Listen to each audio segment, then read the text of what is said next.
ओम शांति, ओम शांति,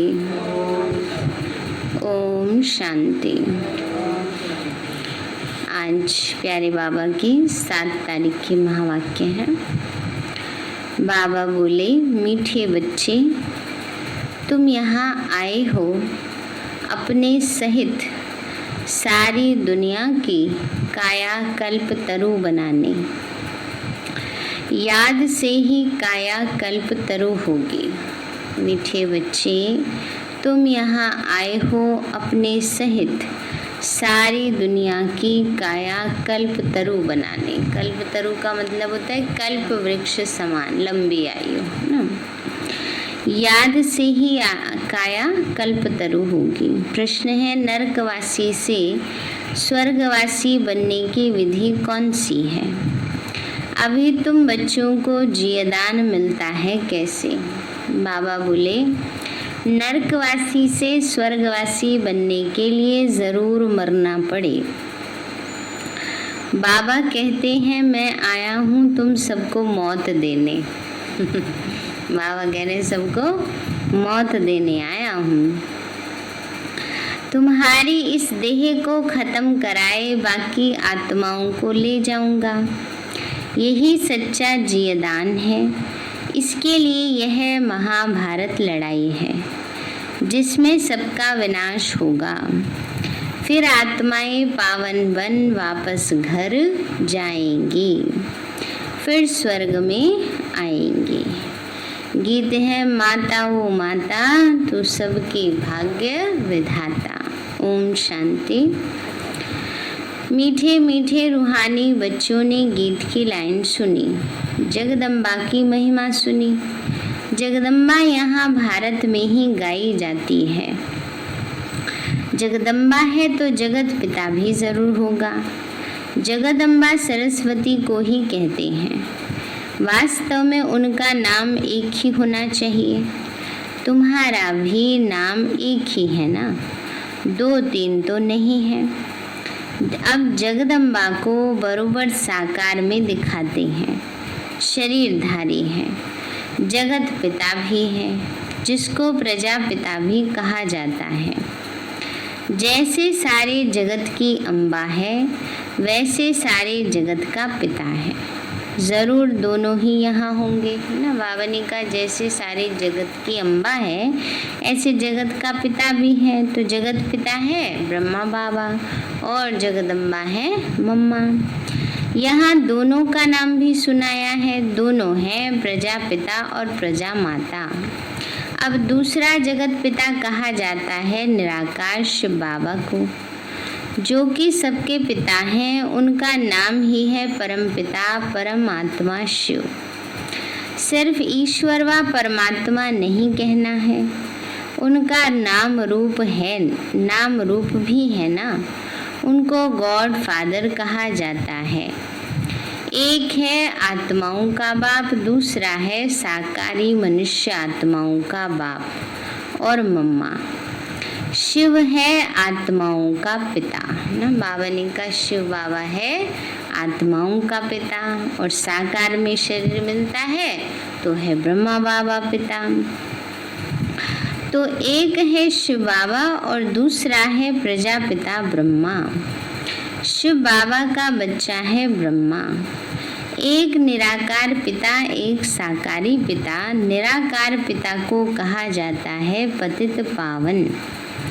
ब्रह्मा व सरस्वती को पतित पावन नहीं कहा जाता।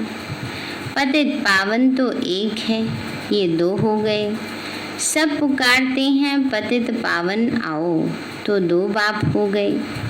शिव बाबा है रचयिता, नई दुनिया रचते हैं।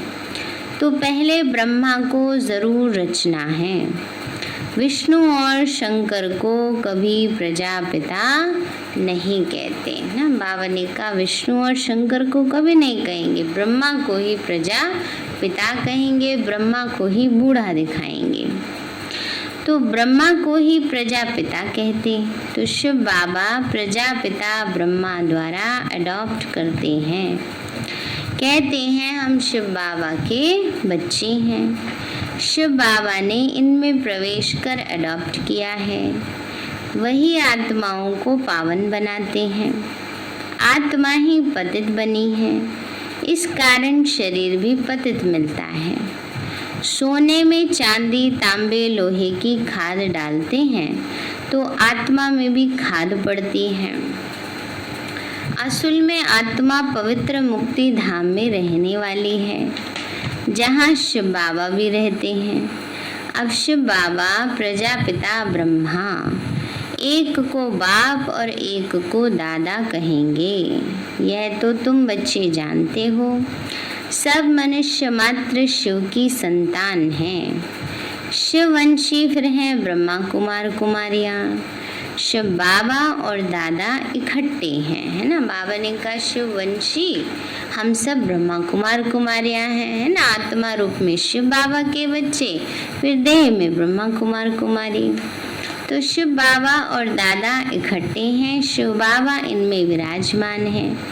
हमको ब्राह्मण बनाए राजयोग सिखाते हैं, मनुष्य को देवता बनाने। देवताएं रहते हैं सतयुग में। देवताओं को पतित पावन ज्ञान का सागर नहीं कहा जाता, उनको बाबा भी नहीं कहा जा सकता। देवताओं को कोई बाबा कहते हैं? कोई नहीं कहते हैं। तो अब तुम विष्णुपुरी के मालिक बन रहे हो। बाबा कहते हैं बच्चे अब क्या बन रहे हो? विष्णुपुरी के मालिक। विष्णु के दो रूप लक्ष्मी और नारायण हैं। बाबा कहते हैं बच्चे देवताओं को बाबा नहीं कहते। विष्णु के दो रूप लक्ष्मी नारायण हैं। यह मनुष्य नहीं जानते। जो भक्ति करते हैं उनको दो बाप हैं जरूर। सतयुग में एक ही बाप होता है। वहाँ ऐसे नहीं कहते हे लिबरेटर, हे परमपिता परमात्मा, दुख हरता सुख करता आओ। वहाँ तो देवी देवताओं का राज्य था। वे कभी हे गॉड फादर लिबरेटर नहीं कहेंगे ना। बाबा ने कहा वो कभी लिबरेटर नहीं कहेंगे, गॉड फादर नहीं पुकारेंगे, क्योंकि वहाँ जरूरत ही नहीं पुकारने की, है ना। वहाँ तो सभी आत्माएं जो हैं दुख सुखी हैं, पावन हैं, तो इसलिए जरूरत ही नहीं है। वहाँ कोई पतित दुखी होते नहीं जो पतित पावन को बुलाएं। तुम बच्चे जानते हो भारत में आज से 5000 वर्ष पहले देवी देवताओं का राज्य था। पीछे फिर 1250 वर्ष बाद होता है राम सीता का राज्य। बाप सिद्ध करके बताते हैं सतयुग त्रेता में तुमने 21 जन्म लिए। ब्राह्मण, देवता, क्षत्रिय, वैश्य, शूद्र सब भारत में ही बनते हैं। तो बाप आकर के पुरानी दुनिया को नया बनाते हैं, रिजवनेट करते हैं, काया कल्प तरु बनाते हैं, अमर बनाते हैं। तुम बच्चों को बाप आकर अमर लोक का मालिक बनाते हैं। जब भारत अमर लोक था तो देवताओं का राज्य था। सीढ़ी उतरते उतरते मृत्यु लोक में आकर मालिक बने। कहते हैं ना हमारा भारत तो प्रजा भी मालिक हुई। तुम भी कहेंगे हमारा भारत, हम भारत के मालिक थे परंतु नरकवासी। देवताएं कहेंगे हम स्वर्गवासी हैं। तुम स्वर्गवासी थे, फिर 84 जन्म भोग क्या बन गए? नरकवासी बन गए ना। थे तो देवी देवता स्वर्गवासी ही, पावन थे। फिर बाबा कहते हैं जन्म लेते लेते ऐसे पतित बन गए। यहाँ शिव बाबा, यहाँ भारत में ही शिव बाबा जन्म लेते हैं। शिवरात्रि और शिव जयंती गाई जाती है। कृष्ण जयंती भी मनाते हैं। उनकी तो बेला भी बताते हैं। फलाने समय माता के गर्भ से जन्म हुआ। सतयुग में जन्म तो जरूर माता के गर्भ से ही लिया होगा ना। कृष्ण जयंती होती है सतयुग नई दुनिया में, फिर पुनर्जन्म में आने लगा। बाबा सिर्फ एक की बात नहीं करते, कृष्णपुरी सो विष्णुपुरी। राजाएं उतरते हैं तो सारी डिनास्टी उतरती है। बाबा कहते हैं राजा आत्मा आएगी तो फिर उसके पीछे सारी प्रजा, नौकर चाकर, दास दासी सब आत्माएं आएंगी, जन्म लेंगी। अब जैसे लक्ष्मी नारायण का जन्म होगा, मन कृष्ण राधे का जन्म होगा, तो उनकी पालना करने वाले, प्रजा बनने वाले, नौकर चाकर बनने वाले सब चाहिए ना, तो सब आत्मा उनके साथ साथ पीछे पीछे आती जाएंगी। तो बाबा कहते हैं उसमें राजा रानी प्रजा सब आ जाते हैं। जब चंद्रवंशी का राज्य होता है तो सूर्यवंशी का राज्य पास्ट हो गया, ट्रांसफर होकर चंद्रवंशियों को मिलता है, फिर वैश्यवंशियों को मिलता है। अब तुम समझते हो हम ब्राह्मण कुल हैं, चोटी के ऊपर है बाप, है ना। बाबा ने कहा ब्राह्मण है सबसे ऊंचे चोटी, फिर चोटी के ऊपर है बाप, माना शिव बाबा। हम पहले ब्राह्मण थे, फिर शूद्र अथवा पैर बने, पैर से एकदम चोटी बनते हैं। पहले शिव बाबा, फिर है चोटी। बाबा ने तुमको ब्राह्मण बनाया है। अब तुम शिव बाबा को बाबा बाबा कहते हो, इस हिसाब से पोत्रे पोत्रियां हो गए। तुम जानते हो हम सब ब्रह्मा की संतान, ब्राह्मण ब्राह्मणियां हैं। एक बाप के हम सब बच्चे हैं, भाई बहन कभी क्रिमिनल असॉल्ट कर नहीं सकते, विकारी बना कर नहीं सकते। कितने ढेर बच्चे सब कहते हैं बाबा, तो इतने सब झूठ थोड़ी बोल हो सकते हैं। सबका बाप वही निराकार शिव और साकार प्रजापिता ब्रह्मा है। बस बाबा कहते हैं, इतने सब बच्चे कहते हैं बाबा, तो कोई झूठ थोड़ी होगा। तो सच में सबका पिता शिव बाबा है, और जब ज्ञान लेते हैं तो ब्रह्मा बाबा है। एक बाप के बच्चे भाई बहन ठहरे। तुमको पवित्र जरूर बनना है। स्त्री पुरुष पवित्र कैसे बने, इसलिए यह युक्ति ड्रामा में नूंधी हुई है। यहाँ सिर्फ ब्रह्मा कुमार कुमारियाँ हैं, कोई शूद्र कुमार कुमारी तो है नहीं, वो है पतित। शूद्र तुच्छ बुद्धि, क्योंकि बाप को ही नहीं जानते। कहते हैं ओ गॉड फादर। अच्छा, उनका ऑक्यूपेशन क्या है ना। बाबा कहते हैं गॉड फादर, तो गॉड फादर क्या आकर करते हैं, कर्तव्य क्या है, ये तो पता होना चाहिए। नाम रूप देश काल बताओ, उनकी जीवन कहानी बताओ। अगर नहीं जानते हो तो नास्तिक ठहरे, है ना। अगर पता ही नहीं है कि परमात्मा जिसको पिता कहते हो वो पिता क्या करते हैं, कौन है, कहाँ रहता है, तो जरूर नास्तिक ठहरे। रचयिता और रचना के आदि मध्य अंत को नहीं जानते, वो है पतित दुनिया, सतयुग पावन दुनिया। कलयुग को पतित दुनिया कहा जाता है।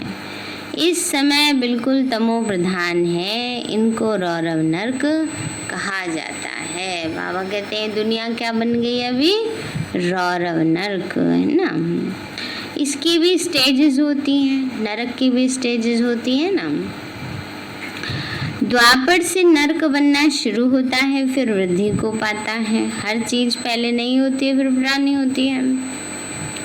तो पहले जैसे शास्त्रों में भी कहते हैं, कलयुग ने पहले राजा बलि से आज्ञा ली थी आने के लिए, ना। तो उसने कहा कहाँ प्रवेश मिलेगा, एक तो सोने में, है ना, दूसरा मदिरालय में, और तीसरा 3 जगह 3 स्थान उसको दिए थे, ना। अब सोने का तो मुकुट उसने पहन रखा था, तो सबसे पहले उसी के सिर पे बैठ जाता है। तो विकारों की प्रवेशता एकदम से नहीं हो जाती, धीरे धीरे विकार आते हैं, तो फिर धीरे धीरे एकदम सृष्टि तमो प्रधान बन जाती है। तो बाबा वही समझा रहे हैं कि तमो प्रधानता की भी जैसे स्टेजेस होती हैं, पहले थोड़ा होता है, फिर धीरे धीरे बढ़ता जाता है विकारीपना। अभी तो देखो कितना विकारीपना सारी दुनिया में है। तो बाबा कहते हैं बच्चे द्वापर से नरक बनना शुरू होता है, फिर वृद्धि को पाता है। भक्ति भी पहले सतो प्रधान अव्यभिचारी थी, फिर सतो रजो तमो होती है। तुमने देखा होगा जहाँ 3 रास्ते मिलते हैं उसको टिवाटा कहते हैं, है ना। उस पर तेल आदि चढ़ाते हैं, माथा झुकाते हैं। अब कहाँ शिव बाबा की पूजा और कहाँ टिवाटे की। आजकल तो कूड़े की भी पूजा करती है। हाँ नहीं, तिराहा जो होता है उसको टिवाटा कहते हैं, चार राहें जो होती है वो चौराहा कहते हैं। तो कहीं कहीं तिराहे की भी पूजा होती है इसलिए। तो बाबा कहते हैं बच्चे पानी की भी पूजा करते हैं। चलो पानी की पूजा करने में तो फिर भी लॉजिक है, कितनी उसकी सेवाएं हम लेते हैं, है ना। लेकिन नदी नाले कूड़े कबाड़े सबकी पूजा कर रहे हैं, इतनी बुद्धि तमो प्रधान आज हो गई है। अब पतित पावन कौन है? पानी की गंगा कैसे पतित पावनी हो सकती है? वह तो पानी है। पतित पावन तो बाप है। शिव जयंती भी भारत में ही होती है, तो जरूर भारत में ही आता होगा पतितों को पावन देवता बनाने। ब्रह्मा तन में आकर मनुष्यों को देवता बनाते हैं। यहाँ तुम आते ही हो पतित से पावन बनने। जैसे तुम्हारी दो भुजाएं हैं वैसे उन्हों की भी दो भुजाएं हैं। 4-8 भुजा वाला कोई मनुष्य होता नहीं। यह अलंकार दे दिए हैं, चतुर्भुज दिखाया है प्रवृत्ति दिखाने के लिए। विष्णुपुरी लक्ष्मी नारायण की पुरी को कहा जाता है। तो वैष्णव अक्षर भी विष्णु से निकला है ना। सच्चे वैष्णव तो सच्चे पवित्र बनते हैं, तो विष्णुपुरी में जाने की योग्य बनते हैं। वैष्णव पवित्र को कहा जाता है। राधे कृष्ण का अलग मंदिर है, लक्ष्मी नारायण का अलग मंदिर बना दिया है। भारतवासी जानते ही नहीं कि उन्हों में क्या फर्क है ना। राधे कृष्ण में, लक्ष्मी नारायण में, इन सब में क्या फर्क है किसी को ये भी पता ही नहीं है। क्या फर्क है? क्या फर्क है? हाँ, बचपन में राधे कृष्ण है, बड़े होकर वे लक्ष्मी नारायण बन जाते हैं। अब वो उन्होंने तो अलग अलग ही बना दिए, कहानी भी अलग अलग बना दी है। ये नहीं सोचते हैं कि श्री कृष्ण की युवावस्था का इतना वर्णन नहीं है और लक्ष्मी नारायण के बाल अवस्था का वर्णन नहीं है। तो क्यों नहीं है? तो बाबा यही समझाते हैं क्योंकि बचपन में हाँ दोनों एक ही हैं। तो यह बचपन का रूप है, वह बड़ेपन का रूप है। राधे कृष्ण ही लक्ष्मी नारायण बनते हैं, किसी को भी पता नहीं। लक्ष्मी नारायण के छोटेपन के चित्र कोई है नहीं। लक्ष्मी नारायण को सतयुग में और राधे कृष्ण को द्वापर में ले गए हैं। फिर अंतर इतना बड़ा कर दिया, कहाँ सतयुग और कहाँ द्वापर, है ना। तो इसलिए बाबा कहते हैं राधे कृष्ण को द्वापर में ले गए। लेकिन देखो मनुष्य की बुद्धि, शास्त्रों में क्या कहते हैं? सतयुग द्वापर त्रेता कलयुग। उसमें नहीं कहते हैं कि सतयुग के बाद त्रेता आता है, उसमें दिखाते ही हैं कि पहले सतयुग के बाद द्वापर आया, फिर त्रेता आया, फिर कलयुग आया ना। उल्टा पुल्टा, सारा ही उल्टा पुल्टा कर दिया है ना, इसलिए गड़बड़ हो गई है सारी। तो इसलिए बाबा कहते हैं बच्चे लक्ष्मी नारायण को सतयुग और राधे कृष्ण को द्वापर में ले गए। अभी तुम रचयिता बाप और रचना के आदि मध्य अंत को जान गए हो। बाबा झाड़ का भी राज समझाते हैं, ड्रामा का भी राज समझाते हैं। झाड़ को देखने से समझेंगे कि शंकराचार्य तो कलयुग में आते हैं। सन्यासियों की डायनेस्टी सतयुग में तो हो नहीं सकती। सब भगवान के बच्चे हैं तो स्वर्गवासी होने चाहिए, परंतु स्वर्गवासी तो सब होते नहीं, सिर्फ देवताएं ही होते हैं।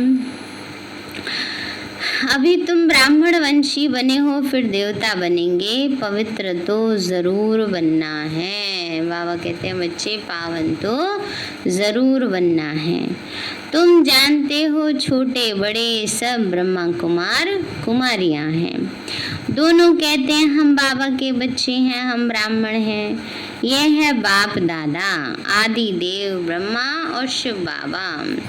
तो तुम बच्चे जानते हो हम ब्रह्मा बाबा और शिव बाबा के सामने बैठे हैं। बाबा कहते हैं मुझे याद करो तो पतित से पावन बन जाएंगे। क्या करो? बाबा को याद करो तो पावन बन जाएंगे। हम शिव बाबा से वर्षा लेते हैं। शिव बाबा हमारा बाप भी है, पतित पावन भी है, गुरु भी है। अब ये है संगम युग, पतित से पावन बनने का मेला। पतित पावन द्वारा ही पावन बनते हैं। संगम पर नदियाँ और सागर का मेला है। नदियों का मेला तो होता नहीं, अब अज्ञान सागर और तुम आत्माओं बच्चों का मेला लगता है ना। बाबा ने का विज्ञान सागर और तुम आत्माओं का मेला लगता है। तुम आए हो ज्ञान सागर के पास। बाबा कहते हैं किसके पास आए हम? ज्ञान सागर के पास भरपूर होने के लिए। तुम ज्ञान गंगाएं, तुम ज्ञान सागर से निकली हुई हो। तुम ज्ञान स्नान कराए पावन बनाते हो, योग सिखाते हो। सागर का परिचय दे तुम यहाँ ले आए हो मेले पर। इस समय तुम जब ब्राह्मण बनते हो तो तुमको 3 बाप हैं। लौकिक पिता भी है, प्रजापिता भी है और शिव बाबा भी है। भक्ति मार्ग में तो 2 पिता होते हैं, सतयुग में 1 पिता होगा। यह सब समझने की बातें हैं। अभी तुम्हारी आत्मा कहती है मेरा तो एक शिव बाबा, दूसरा ना कोई। पक्का? कितना पक्का है ये पाठ? हाँ, दूसरे तीसरे में बुद्धि नहीं फंसानी है ना। तो मित्र संबंधी आदि होते हुए भी कहते हैं मेरा तो एक शिव बाबा। उनकी याद से ही पतित से पावन बनना है। आत्मा जानती है वह हमारा बाप भी है, टीचर भी है और सदगुरु भी है। हमारी आत्मा को बाप लेने आए हैं। ब्रह्मा तन में प्रवेश कर पावन बनाते हैं। तुमको ले जाने के लिए ही बाप आए हैं। तुम सबको मौत देने आया हूँ। बाबा कह रहे हैं बच्चे तुम सबको मौत देने आया हूँ। जीते जी मरना है ना, और वैसे भी शरीर तो छोड़ना ही है। तो बाबा पाठ पहले ही पक्का कराते रहते हैं ताकि अंत में सहज रीति शरीर छूट जाए। नरकवासी से स्वर्गवासी बनने के लिए जरूर मरना पड़े ना। तुम्हारी इस देह को खत्म कराए बाकी आत्माओं को ले जाऊंगा। बाबा कहते हैं तुमको जीवदान देता हूँ। देखो बाबा कैसी ऐसी बातें बता रहे हैं। पहले कहते हैं मैं तुम्हें मौत देने आया हूँ, फिर क्या कह रहे हैं? जीवदान देता हूँ, क्योंकि ज्ञान अमृत है ना, इसलिए ज्ञान अमृत पिला रहे ताकि जन्म जन्म के लिए काले मृत्यु से छूट जाए ना। तो यह महाभारत लड़ाई है, सबका विनाश होगा, नहीं तो कैसे ले जाऊंगा। आत्माओं को पवित्र बनाए घर ले जाता हूँ, वह तो शांति धाम है। सतयुग आएगा तो कलयुग जरूर विनाश होगा। इसके लिए महाभारत लड़ाई मशहूर है। बाबा ने कहा सतयुग आएगा तो कलयुग का विनाश होगा, है ना, तभी महाभारत लड़ाई है। लगती भी ये संगम पर है, जबकि तुम मनुष्य से देवता बनते हो। बाबा ने कहा महाभारत लड़ाई कब लगनी है? संगम पर। महाभारत में भी लिखा है जब घर घर में महाभारत होगी तब फिर से महाभारत काल आएगा।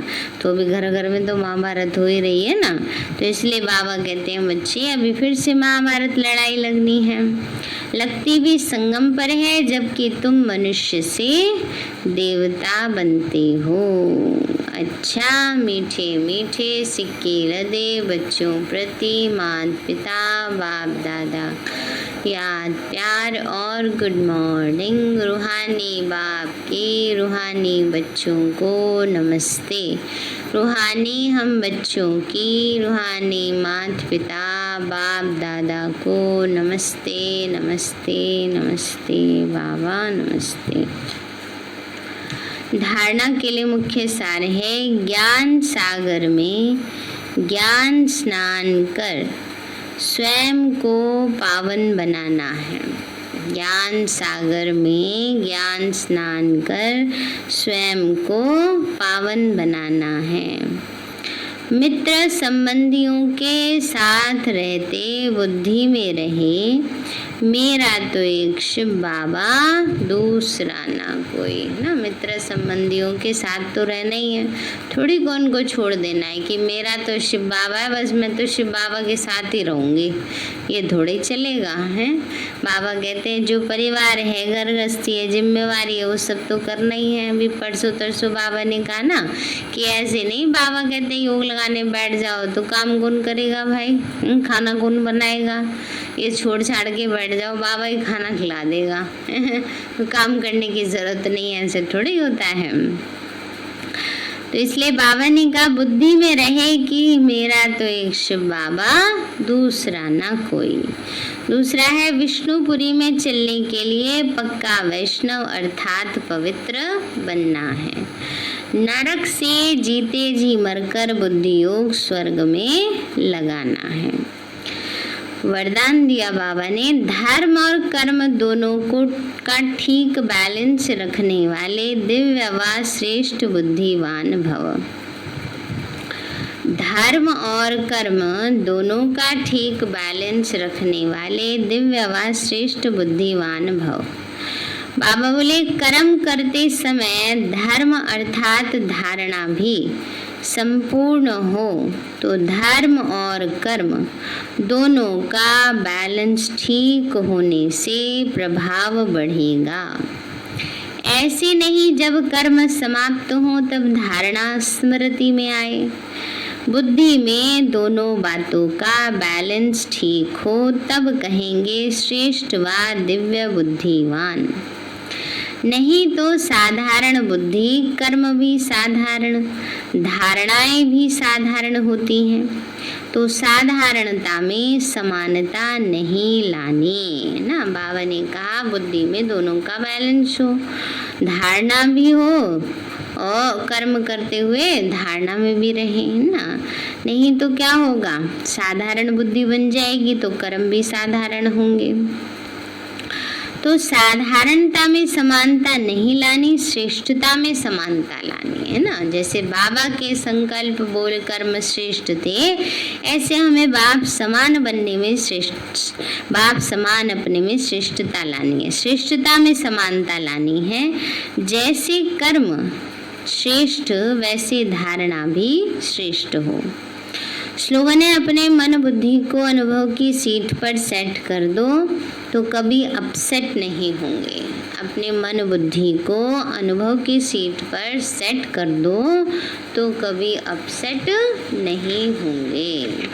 और सार है, मीठे बच्चे तुम यहाँ आए हो अपने सहित सारी दुनिया की काया कल्पतरु बनाने, याद से ही काया कल्पतरु होगे। प्रश्न है, नरकवासी से स्वर्गवासी बनने की विधि कौन सी है?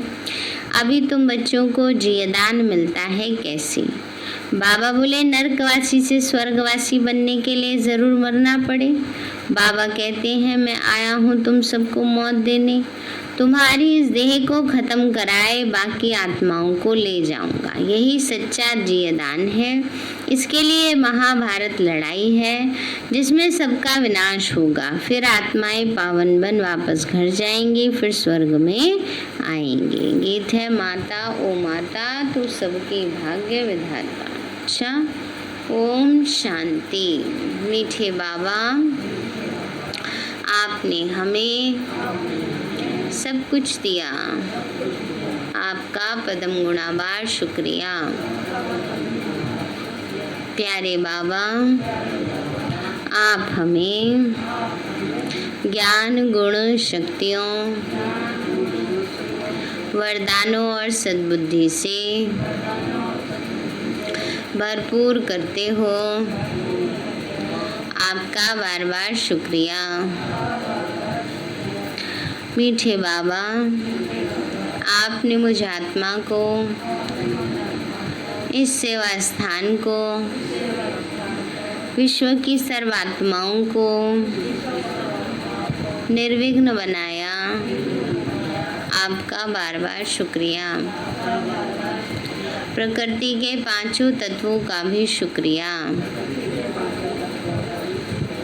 साइंस के साधनों का भी शुक्रिया। लौकिक अलौकिक परिवार का भी शुक्रिया। हे तन तुम्हारा भी शुक्रिया। विश्व की सर्वात्माओं का और ब्रह्मांड की सारी शक्तियों का सब प्रकार का सहयोग देने के लिए शुक्रिया।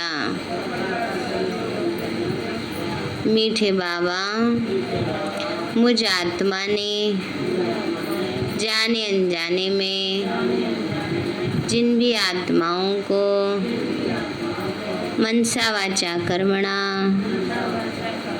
दुख दिया है, मैं उन सभी से क्षमा चाहती हूँ।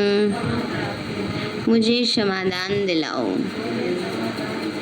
और जिन आत्माओं ने मुझे दुख दिया है, विघ्न रूप बने हैं, मैं उन सभी को दिल से क्षमा करती हूँ। सबका कल्याण हो, सबको सुख शांति सद्बुद्धि मिले और बाबा के सेंटर की सेवाएं खूब बढ़ती जाएं। शिव बाबा से सारी शक्तियाँ मुझ आत्मा में समा रही हैं, पूरे शरीर में फैल रही हैं, पूरे घर में फैल रही हैं, पूरे देश पूरी दुनिया में फैल रही हैं। सब प्रकार के वायरस नष्ट होते जा रहे हैं। मैं आत्मा परम धाम में चमकती हुई मणि हूँ। सतयुग में पावन देवताई शरीर में पहले नंबर जन्म में रॉयल फैमिली में हूँ। मैं अष्टभुजाधारी देवी दुर्गा हूँ। विघ्न विनाशक गणेश हूँ। मैं बाबा की छत्र छाया में पलने वाली सर्वश्रेष्ठ ब्राह्मण आत्मा हूँ। मैं फरिश्ता हूँ। मेरे साथ सब कुछ बहुत अच्छा होगा। मेरे साथ सब कुछ बहुत अच्छा होगा।